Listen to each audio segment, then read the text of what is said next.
सोने को हमेशा सेफ हेवन माना गया है, लेकिन साल 2026 में इसके जो तेवर हैं दोस्तों, कुछ बदले बदले से हैं।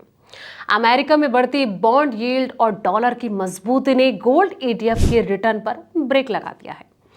निवेशक सवाल पूछ रहे हैं कि जब दुनिया भर में तनाव है तो सोना गिर क्यों रहा है। क्या आपको अपना पोर्टफोलियो खाली कर देना चाहिए या फिर थोड़ा और इंतजार करना चाहिए।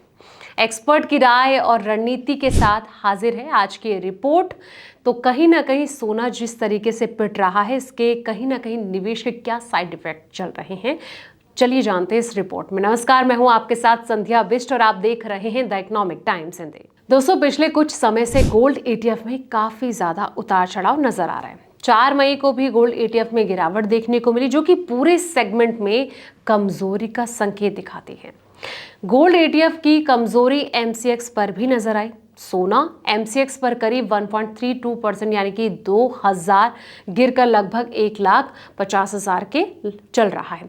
HSBC gold ETF, Invesco India gold ETF, Axis gold ETF और साथ ही Nippon India ETF gold base से लेकर आईसीआईसीआई प्रूडेंशियल गोल्ड ईटीएफ में 1 से लेकर 2% के बीच गिरावट आई है।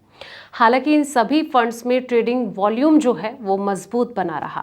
अब गिरावट की सबसे बड़ी वजह क्या है, क्यों इनमें इतनी गिरावट आ रही है, चलिए इसे समझते हैं। दोस्तों, गोल्ड ईटीएफ में गिरावट का मुख्य वजह अंतर्राष्ट्रीय बाजार में सोने की कीमत में कमी है। ये जो गिरावट है अमेरिकी डॉलर के मजबूत होने और मिडिल ईस्ट में तनाव कम होने से आई है, जिससे कि सोने जैसे जो सेफ हेवन एसेट की मांग जो है वो कम हुई है। डॉलर मजबूत रहने और कच्चे तेल की कीमतें ऊंची रहने से सोने पर दबाव बना हुआ है।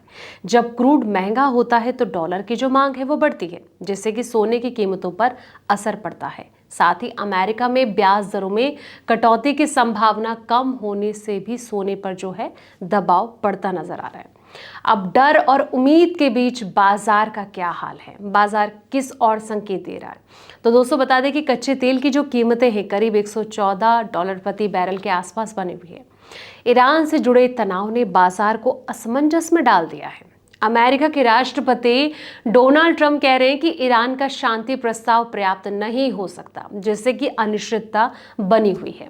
हालांकि कुछ राहत के संकेत भी हैं। अमेरिका ने स्ट्रेट ऑफ हॉर्मुज़ में न्यूट्रल जहाजों को सुरक्षित रास्ता देने की बात कही है, जिससे कि सप्लाई को लेकर चिंता जो है वो थोड़ी कम हो सकती है।